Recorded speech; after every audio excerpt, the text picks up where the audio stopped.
Namaste. Thank you, Ramaji, for that wonderful introduction. And thank you, NRN team, for giving me this chance as a Swasthya Sachetana program. मलाई मेरो knowledge share गर्ने मौका दिनुभएकोमा thank you so much. So, उहाँले भनिसक्नुभयो मेरो नाम Binita Kharel Nepal, म Dallas, Texas, USA मा as a primary care doctor काम गर्दैछु. Let me share the screen. Disabled tile screen share गर्नलाई. Can you let me share the screen?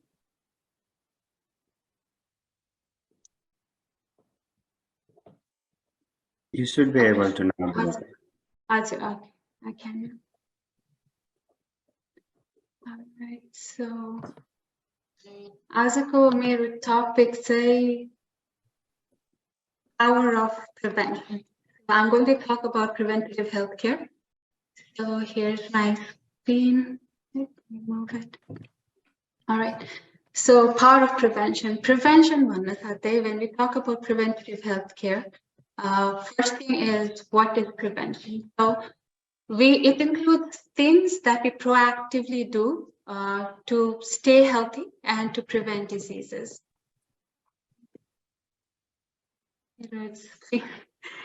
Screen slide.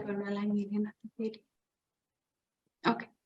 All right. So your picture disease or health say it's facing two directions.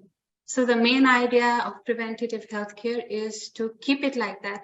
Swasthya rahirahana ra disease hunaबाट बचाउनलाई help गर्ने हो. हामी जन्मिँदैखेरिदेखि we are exposed, we come along with risk factors, हाम्रो family history, हाम्रो genes लिएर आउँछौँ. त्यसपछि we are exposed to a lot of risk factors, हाम्रो जीवनशैली, खानपान, environmental factors, त्यो सबै risk factor added हुन्छ. त्यसले गर्दाखेरि disease is always in the making. So यो disease बचाउनको लागि चाहिँ रोगको लक्षण सुरु हुनु अगाडि नै गरिने टेस्टहरु अथवा risk factor छ भने पहिल्यै identify गरेर त्यसलाई न्यूनीकरण गरेर रोगबाट बचाउने, छिटै identify गर्ने, complications बाट बचाउने र यदि छिटै identify भयो भने त्यसलाई treat र cure गर्न easy हुन्छ. त्यसैले त्यो गर्नको लागि गरिने टेस्टहरु र healthcare मा पर्छ preventative healthcare चाहिँ. हाम्रो जनमानसमा अझ भन्न हामी नेपालीहरुमा चाहिँ गाह्रो नभइकन अथवा बिरामी नभइकन डाक्टरकोमा जचाउन जाने बानी एकदम कम छ. तर प्रब्लम के हो भने जबसम्म त्यो सिम्पटम्स आइसक्छ त्यतिखेरसम्म डिजिज लागिसक्या हुन सक्छ. So harm is already done त्यो बेलासम्म. त्यतिखेर प्रिभेन्टिभ नभइकन अब डायग्नोस्टिक टेस्ट र ट्रिटमेन्टको कुरा हुन्छ. So potential problem लाई पहिले आइडेन्टिफाई गरेर रियल प्रब्लम हुनबाट बचाउनलाई we do all this preventative healthcare tests and screening. Preventative healthcare मा के पर्छ भन्दा एउटा disease prevention, wellness visit or annual wellness visit, lifestyle changes, अर्को immunizations or vaccinations, and screening about disease screening and cancer screening.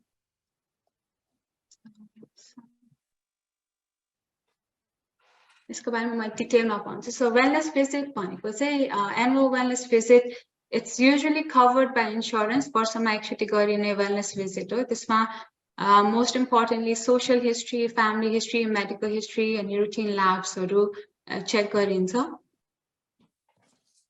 अब lifestyle changes को डिटेलमा कुरा गर्नु पर्दाखेरि रमाजीले भन्नुभयो जस्तै I'm a strong advocate health and wellness मा preventative healthcare मा. So staying healthy, working on your health is the best thing you can do for you and for your family. त्यति healthy lifestyle र wellness मा मात्र ध्यान दिनुभयो भने you can prevent so many diseases. Talking more about it, first smoking. Smoking, as we all know, smoking धेरै risk factors. It causes a lot of problems like cancer, heart disease, so many things, and we know that a lot of people smoke. So good thing is smoking cessation ko lagi there are so many things available अहिले. First thing, make a plan. For the plan you need to include a team. So team भनेपछि what I mean is तपाई आफू, तपाईको family र तपाईको doctor, it should be a teamwork. There's so many medications available अहिले smoking कम गर्नको लागि, nicotine patch, gums, खाने औषधिहरु available छ. तपाईं US मा बस्नुहुन्छ भने 1-800-QUIT-NOW भन्ने phone number छ. त्यसमा कल गर्नुभयो भने they also help you to counsel with smoking cessation. अनि मेरो कतिजना पेशेन्टहरूले भन्नुहुन्छ तपाईलाई भन्न सजिलो छ गर्न गाह्रो छ एकदम गाह्रो कुरा हो स्मोकिङ छोड्नु भनेको भनेर तर I know I understand but I've seen a lot of patients who were able to quit and they feel really happy about quitting smoking. And after 15 years of quitting smoking, your risk is as good as non-smokers. So तपाईले चाहनु हो भने सक्नुहुन्छ. So I want to say don't give up trying. I know you can do it. Talk to your doctor. उहाँहरूले help गर्नुहुन्छ तपाईलाई smoking सेसेसनको लागि.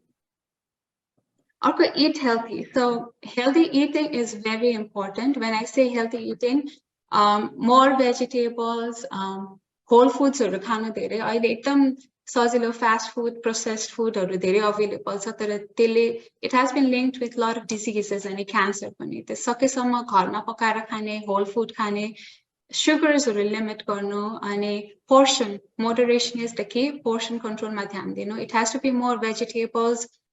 Protein, come carbs, come fat. So depending on your medical problems too, diet will really change. So basically junk avoid garera, processed food avoid garera, sugar limit garnu bhayo bhane it will help a lot. Third thing is exercise. So I wanted to keep this picture to remind exercise as a family, as a team, as a friend garnu bhayo bhane it will be very helpful. तपाईको बच्चाहरु अथवा loved ones they watch you doing it, so it will be inspiring for them as well. Healthy living को लागि encourage गर्छ अनि exercise मा aerobic exercise, strength exercise, brain exercise all are important. Aerobic भन्नाले हिँड्ने, दौडिने, jogging, treadmill, all those comes under aerobic. Strength exercise is also very important. After 30 हाम्रो muscle mass lose हुँदै जान्छ. So strength exercise ले चाहिँ त्यो muscle mass लाई maintain गर्छ. त्यसले pain कम गर्छ, risk of fractures कम गर्छ. So that is also very important. अनि brain exercise भन्नाले things like reading, puzzles, crosswords, video games, त्यसले चाहिँ तपाईको brain लाई active राखिरहेर it reduces problems like dementia, decreases risk of it. So अर्को चाहिँ sleep good, feel good. Sleeping is very important. I have heard people say मलाई चाहिँ 4 घण्टा सुते पुग्छ खासै फरक पर्दैन म एकदम फंक्शनल हुन्छु भने तर त्यस्तो हुँदैन. Back end मा त्यसले तपाईलाई हानि पुर्याइरहेको हुन्छ. Decreased sleep can lead to heart disease, dementia and a lot of other problems. So try to get 6 to 8 hours of sleep. Alcohol limit गर्नु. If you are not drinking, you don't need to start. That if you do drink, moderation is the key. Standard drink matrai garnu. Drinking le health la affect huna nadinu. Ani arko age Dr. Kandele bhannu bhako jastai hydrate well. 2 to 3 liters of water per day is what we recommend. Tapeko health condition anusar it varies. Ali kam ali body pani garnu parne huna sakcha. Tara in general 2 to 3 liter of water per day. So make healthy choices. अर्को main one of the main concern अहिले US मा मात्र नभइकन worldwide नै obesity. So obesity is a very common, serious and costly disease अहिलेको लागि. It causes heart disease, diabetes and it has also been linked lot of cancers are पनि linked भएको छ. So obesity is something we need to watch for. अर्को preventative healthcare मा चाहिँ lifestyle पछि vaccination or immunization.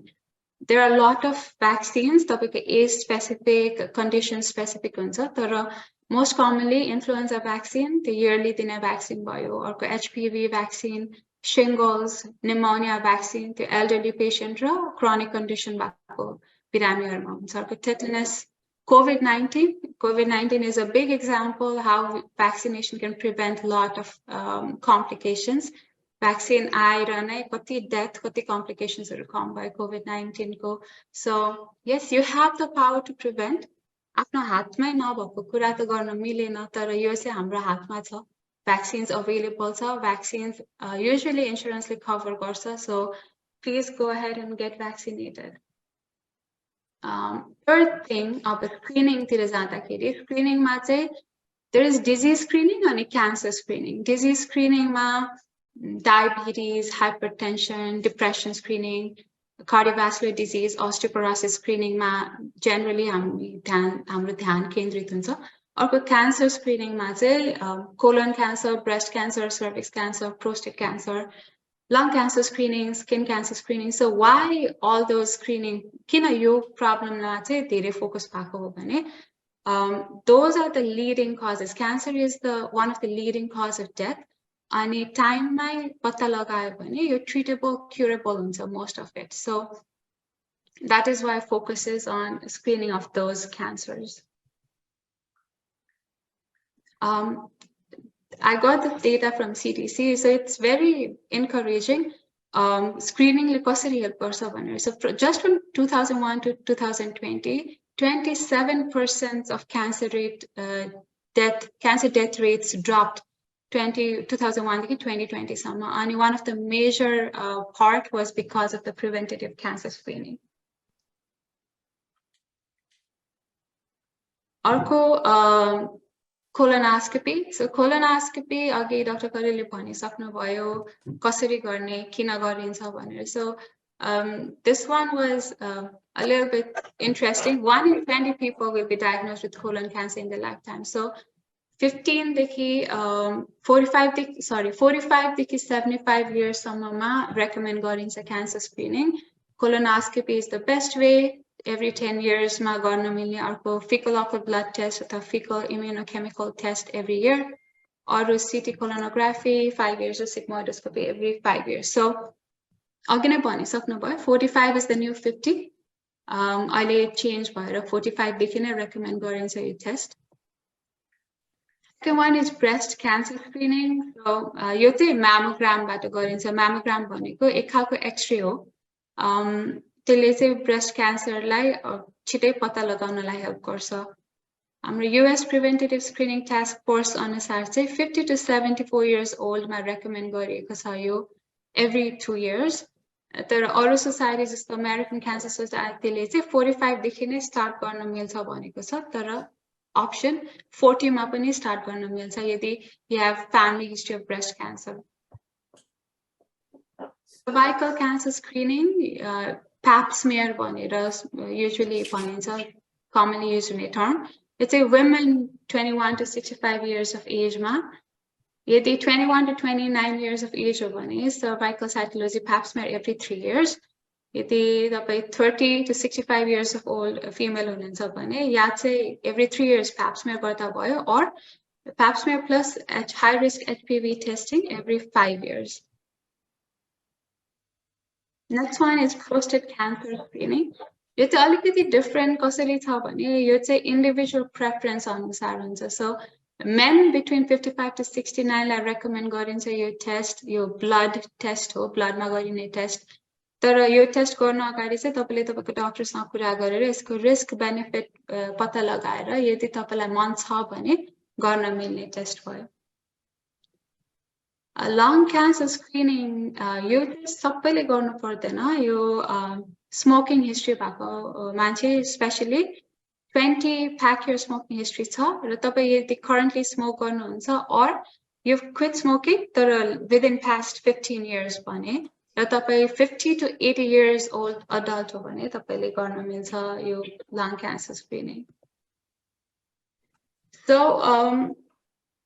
power of prevention again ma सानो example दिन्छु. यसमा चाहिँ just for example एकजना 60-year-old male हुनुहुन्छ, slightly overweight, doctor कोमा जानु भयो regular checkup लाई, slightly overweight, BP borderline high छ, blood sugar borderline high छ अनि smoke गर्नुहुन्छ उहाँको history. So के preventative health care गर्न मिल्छ त्यसमा भन्दा first मा counseling, lifestyle changes मा weight घटाउने, exercise, healthy diet, smoking घटाउने त्यो चाहिँ counseling मा पर्यो. Monitoring मा blood sugar, blood pressure अलिकति high भएको भएर regularly monitor गर्ने, बढ्दैछ घट्दैछ कि same ठाउँमा छ भनेर. अर्को चाहिँ cancer screening उहाँको age अनुसार he qualifies for colon cancer screening, prostate cancer screening, and because of history of smoking, lung cancer screening.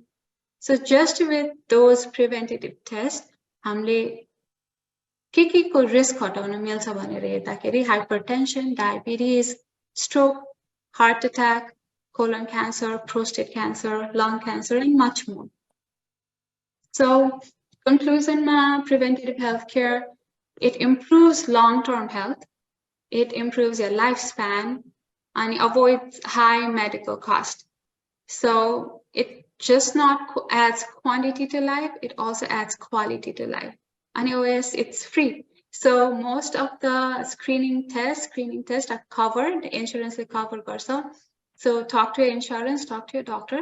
यदि तपाईसँग इन्स्योरेन्स छैन भने पनि लोकल हस्पिटल अथवा हेल्थ डिपार्टमेन्टमा कुरा गर्नुभयो भने त्यहाँ उनीहरूले तपाईलाई रेकमेन्डेसन दिन्छ कहाँ गर्छ यो स्क्रिनिङ टेस्टहरु फ्रीमा भनेर. त्यसैले talk to them. सानो एउटा कुरा जहिले पनि यो हेल्थको चाहिँ हाम्रो एक्जाम्पल दिँदाखेरि कार मेन्टेनेन्सको कुरा दिन्छ अनि I would want to add the same. हामीले हाम्रो कारलाई इन्जिन फेल भइन्जेलसम्म ब्रेक फेल भइन्जेलसम्म वेट गर्दैनौँ नि मेन्टेनेन्समा चेक गर्नलाई. हामी टाइमले गरिरहन्छौँ सो द्याट त्यो कम्प्लिकेसन्स नआओस्. किनभने कम्प्लिकेसन्सको cost is much more. Same thing त्यो त कार भयो त हाम्रो human body. So we are much more important than the car itself. So take care of your health. Health is wealth. Screening saves lives, so don't be the one missing out. Thank you. This is my presentation. If you have any questions, please feel free to reach out.